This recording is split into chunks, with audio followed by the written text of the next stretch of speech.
All right, good afternoon. Welcome to the Mariposa County Stage 2.5 Retail Business Reopening Guidelines call. My name is Joe Lynch. I'm the Division Director of Administrative Services for Health and Human Services for Mariposa County. Today with me I have Kim Keith. She will be walking through the agenda for us. She's a program specialist with public health. We have Christina Allen. She is the Director of our Department Operations Center to the COVID activity. Will be giving us an update on the state's attestation. Kim Ballard and Andy Carter are both here to help us answer questions that you might have as we go through today's presentation. If you do have questions, we do have a section at the end of the presentation where we can take both questions that are chat questions in the dialog box that you see, or we can take phone questions at the end of the presentation. Some of you have been on other ones, so it's a lot of the same information to start, but different questions depending on your businesses. So I already said that. So today we'll do the agenda. We'll look at the stage 2.5 overview, guidelines and checklists that are sector specific for retail establishments, and then a Q&A at the end. But before we get started with the agenda, I'd like to have Dr. Allen give us an update of where we are on the attestation for Mariposa County. Hi everyone, good afternoon. So yesterday we presented our attestation to the Board of Supervisors, and they approved that and gave us a letter of support to submit that to the state. So we did submit that attestation yesterday to the state around noon, and we are anxiously awaiting our response. We expect it hopefully by the end of today. I do understand it's under review right now, so that's good news. But just a reminder that until that is approved, we cannot as a county move to stage 2.5 until we get that approval from the state. So currently we are still in stage 2, and I just want to emphasize that. And please don't jump forward to stage 2.5 until we give the green light. We don't want anyone to get reprimanded. If you are calling in and not on mute, if you could please mute yourself. We're getting some feedback. Thank you. And let's see. The attestations are posted publicly once approved on CDPH's website. So you are more than welcome to go look at those. There are currently 11 counties that have been approved and posted on CDPH's website. So those are free to go look at. Our attestation is on the Board of Supervisors website currently, if you want to go see that. And that's what's under review right now by the state. Once it is finalized and approved, it will be posted on CDPH's website. And we'll let you all know as soon as possible when we get that approval notice, when we can move forward to stage 2.5, which is what Kim will be going over with you today. Yeah, I would say for those of you that were on the call yesterday for restaurants, we were at 2 counties were approved. This morning we were at 7 counties approved, and this afternoon we're at 11 counties approved. So there seems to be a nice healthy pace at the state to reviewing these plans. So hopefully we'll get that done today.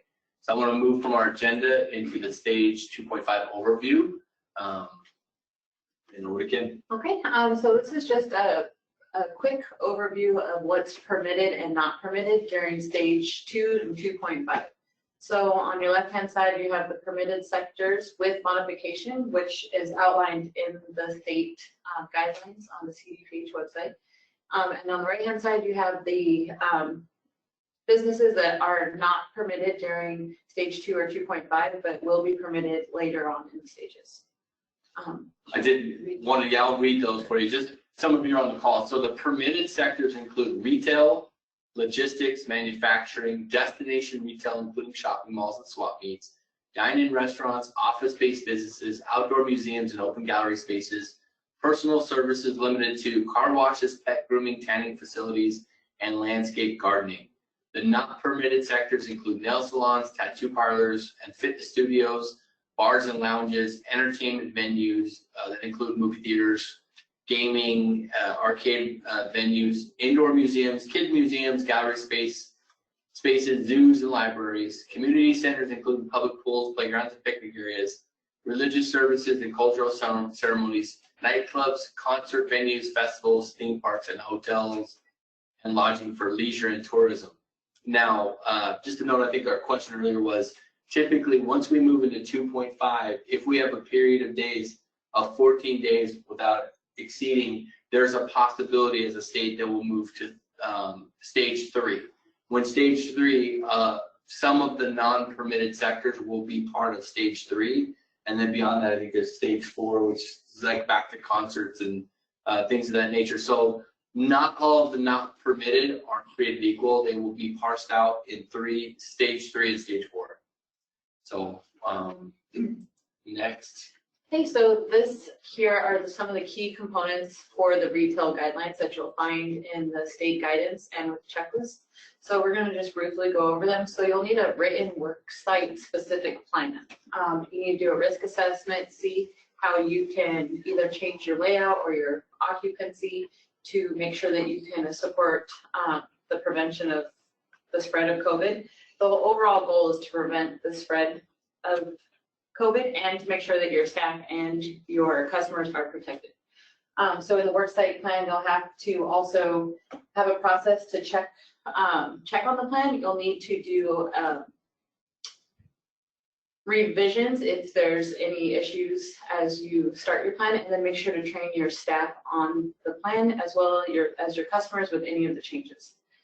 Employee training, you need to make sure you train your staff on the symptoms of COVID, encourage that they don't come to work sick, the importance of hand washing and new cleaning and disinfecting protocols.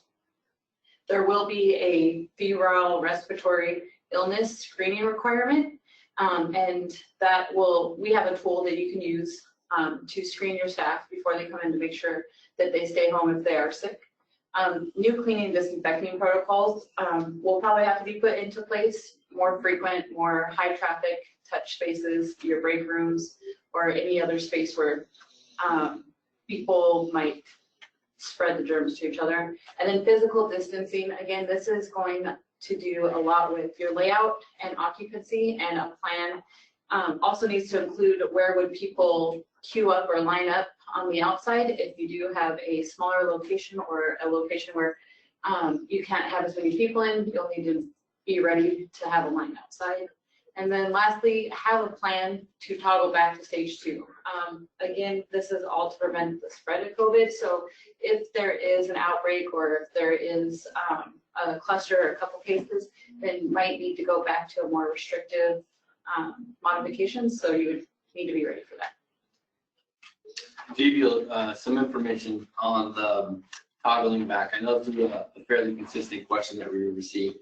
The current state ratio is 1 to 10,000 citizens per 14 days. So with 18,000 citizens in Mariposa, once we exceed 1.8 cases in a 14-day period, there's a possibility of toggling back to the stage we were at before or even further, depending on a public health officer order.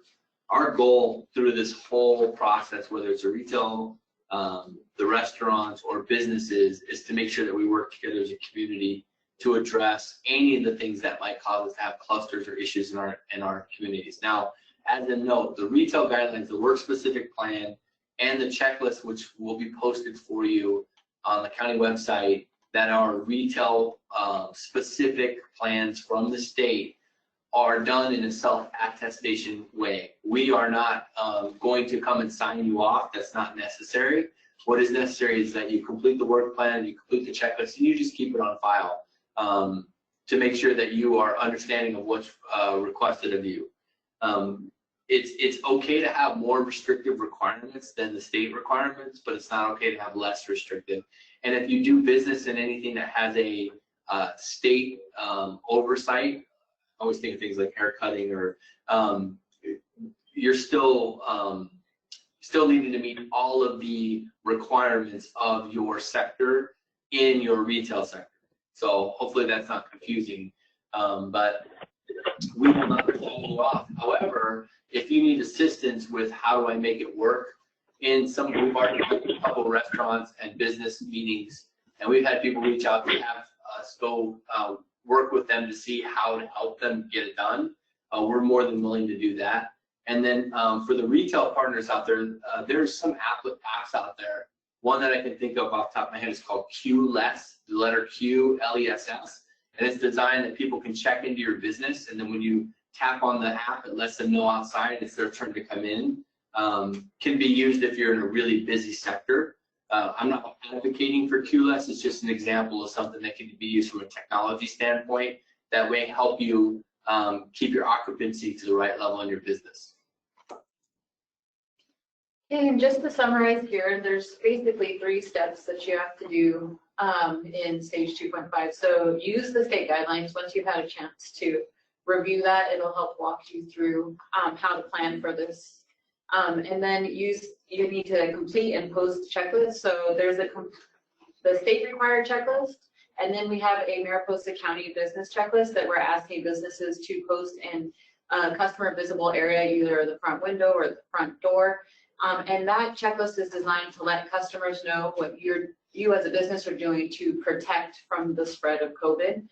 So you just go through and you check off what you can do on that list and what's possible, and then make sure that they can see it.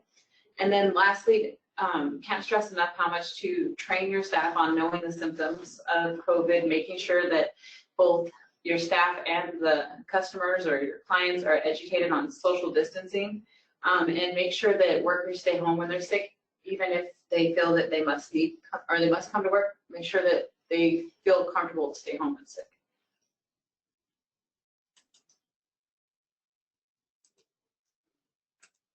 Myth. Okay, actually I'm going to back up just a second. So I wanted to talk about the Fri screening for just a second. So febrile respiratory illness is a cough presented with a fever, and it's a new cough. So if somebody has febrile respiratory illness, we would ask that they quarantine for 10 days. The reason why I say that is, how do you know? Well, in the county, for county employees, we've been using an online febrile respiratory checklist every day. So you put your name in, you put where you work, and you answer a series of questions. Do you have a fever? What's your temperature?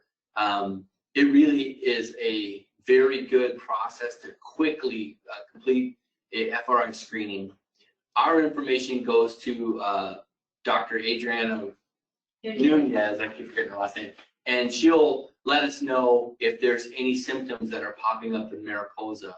The goal of that would be if there's clusters, I think Kim talked about, clusters start to appear, symptoms start to appear in any given area, it's we're quicker to get our public health team on board with figuring that out right away, with the goal being keeping the community open, keeping you safe, and keeping your employees and your customers safe. If you don't want to choose to do the Fri screening tool that we have, you can use a paper Fri screening tool, which will post for you as well. It's not a, I think the big brother is the word. It's not a big brother word. We have no access to the results. Only she does, and she would only give us information if somebody was testing positive for any of the screened questions. So really would advocate that you use it. It's not a necessity, but it's actually fairly easy. Anyone that has a smartphone or a computer, it just takes a minute or two to get it done, and then you know your employees are safe to come to work. It stops you from having a bunch of papers at your business, depending on how many employees you have. Okay, here are links to the documents we just talked about. So your state retail business guidelines, the state retail business checklist, and then there's a link to all the sector specific guidelines if you're curious about the other 18. And then we have the link to where all of this is housed on the Mariposa County resources page. So that's already up there. You can check it out today, and it'll get you to those checklists as well as the county checklist. Yeah, typically I just go to covid19.ca.gov/roadmap, and it gives you all the sectors in case you have multiple sectors, like you're doing retail, but you also have lodging, or you have other businesses, restaurants, etc. They have all of them in one location. Every sector has a sector guidance and a sector checklist. The guidance gives you kind of how to, and the checklist is we did it. So hopefully that there's plenty of resources out there. Mm-hmm. And then here on this side, we just wanted to communicate what we can help with as county. So we can provide you with the Fri screening tool that Joe mentioned, and we can provide you with the checklist poster that we're asking you to post on the front door or on the front window. Economic development is always there for you, so they can provide technical assistance, business planning. And then we have links to the resources, again, on the Mariposa County website.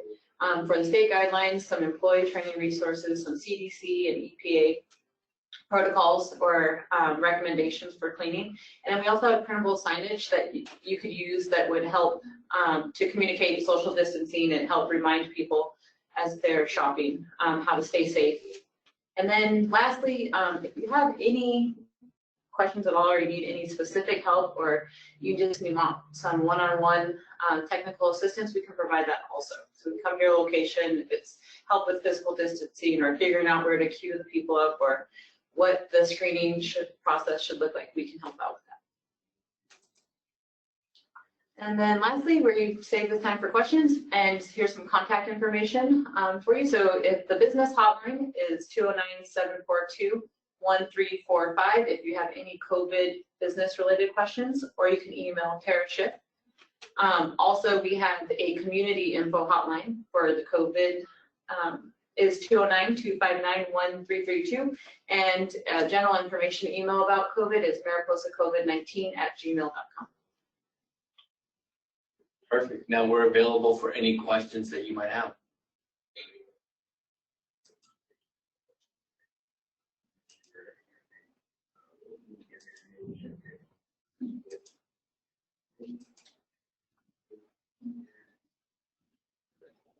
Okay. You can write your question in the chat box or unmute yourself and ask a question. I see some similar people to the other sectors, so the questions may have been answered, but if you do have questions, please just reach out to the business hotline. The emails that are listed above, they'll all funnel to the right place. We'll answer questions. And I just really will summarize this. There's a question as I started to summarize it. What about outside sales? Sales reps. Oh, I'm sorry. Hi, I have a question. Oh gosh, there's two. How about we mute us and let's see if that helps. Okay.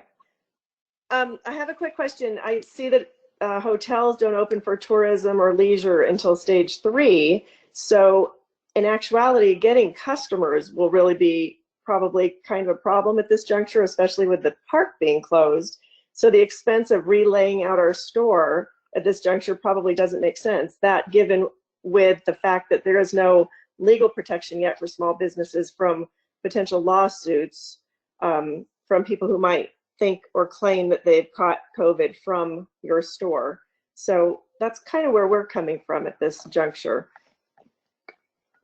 Additionally, we have no way to just, I mean, everything in our store has to be touched before you buy it. You have to flip through records, you have to pick up the soap, you have to flip through the signs and the cards and the books, and there's not really a way to sanitize everything that's been touched continually in the store. So that's just our comment, really, not really a question. You know, it's a valuable comment. The 2.5 really is that bridge gap between the essential business being open to businesses that can find a way, or it makes sense. I don't find a way is the wrong word because you're all finding a way, but where it makes sense that the way your business is set up, you can start to engage in business. I think 3.0, which I think I mentioned, is typically 14 days after 2.5 starts. If we don't have cases, the state may move to 3.0, or it could be 28 days. It's typically in a 14-day incubation period jump. So, you know, if the state continues to have good success with the ability to hit all of its standards, in 14 days we may move to stage 3, in which case it might behoove you to redo your store, at least because 3 is still going to have challenges, but they'll be a little bit more relaxed from a business. Since I really would work with Tara and her team there. She's fantastic on what makes sense and when. Just because we're at 2.5 doesn't mean you have to open again. We could be more restrictive than the state, the county, as long as we're not less restrictive. So your comment's well taken. It's well understood. Yeah, this is it's been a tough go for all of us. Trying to meet the standards is, again, we'll work together however we can. We want Mariposa businesses to be successful through this. So anything we could do to help, we certainly are here for you.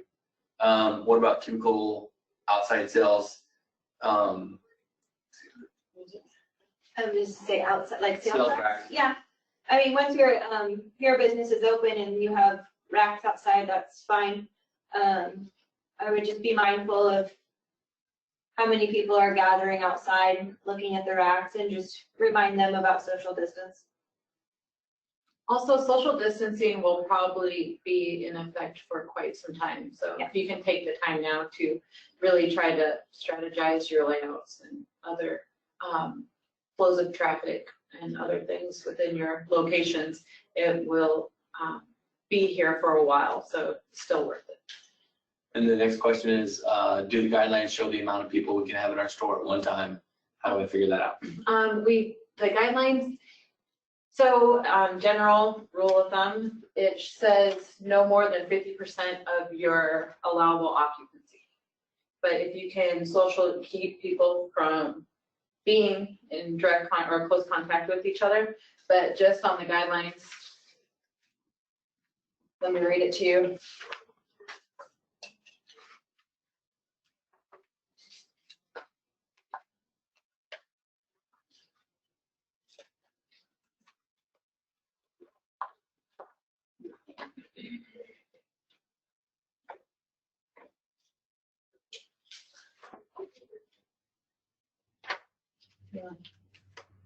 What I have while we're looking for that, I would say that the guidelines, if there's any questions, and I know in the restaurant, there's a question about partitions. What does the partition mean? There's no specific guidelines around height of partitions or width of partitions.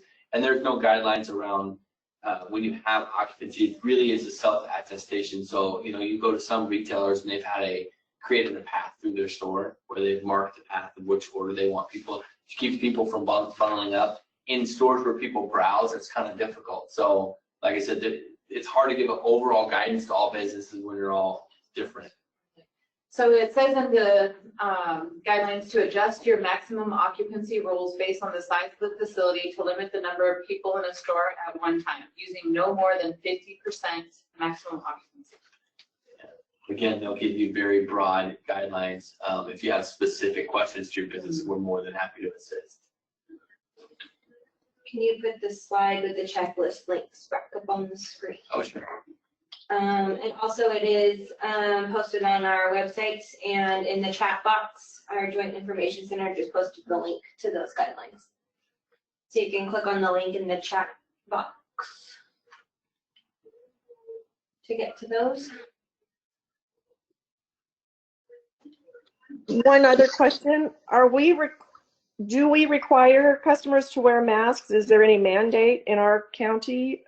I'm not as worried about our employees being sick because they're residents of Mariposa, most of whom have been or can be tested. It's when people start coming from all over the place again that you don't know if people are walking around with the virus or not. So what's the position on masks at this juncture? I can tell you the county public health order does not require masks at this time.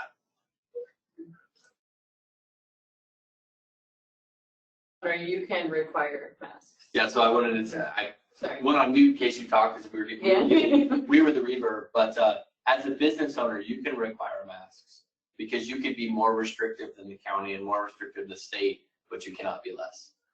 But at this time, our public health officer and our county ordinance around this does not require the use of masks. Okay, thank you.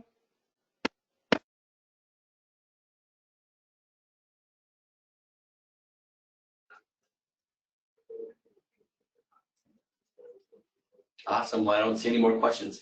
If you do, like we said, we've given, I think, the contact info. Mariposa County website will have it all. You can reach out at any time. Like I started to say in my summary, we're in this together.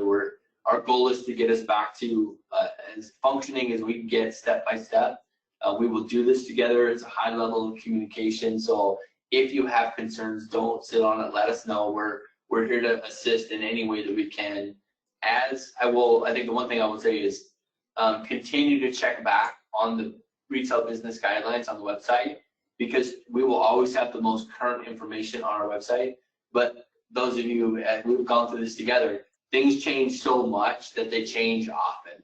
So it's really good of you to check just to make sure that nothing, as an example, if tomorrow Dr. Eric changes to say we need to have masks, it's going to be on there saying masks. If you don't check back, you may not think that we have it.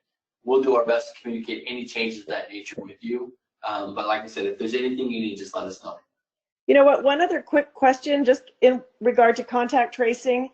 Is there a requirement on the behalf of a retailer to participate in some way with contact tracing should we find that people who have come through our store and or an employee has COVID? Yeah, so contact tracing is actually one of the main pillars of us reopening. So I think.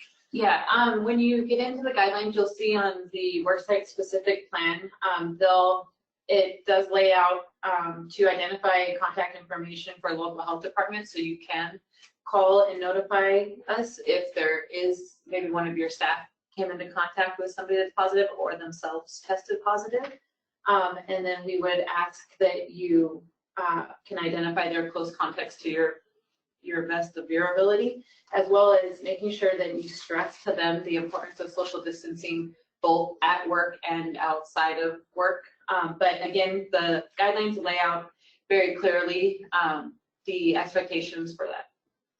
Yeah, just a last note. We do free testing in the county at the Silva Middle School. We'll actually put the information on how to sign up on our website, but it's free for all citizens and employees.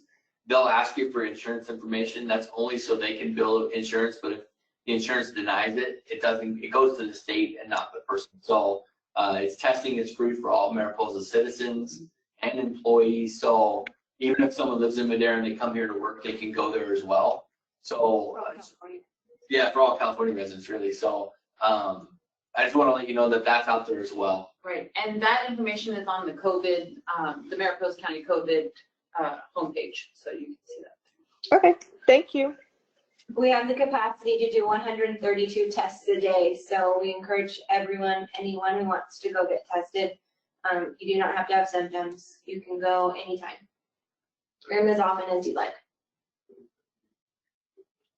Awesome, thank you. Of course. All right, I don't see any more questions, so I'd like to thank you guys for your time today.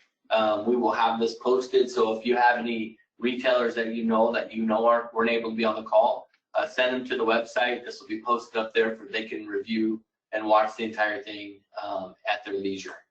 Have a great day and have a great weekend, and let us know what we can do to help. Thank you. You're welcome. Thanks a lot.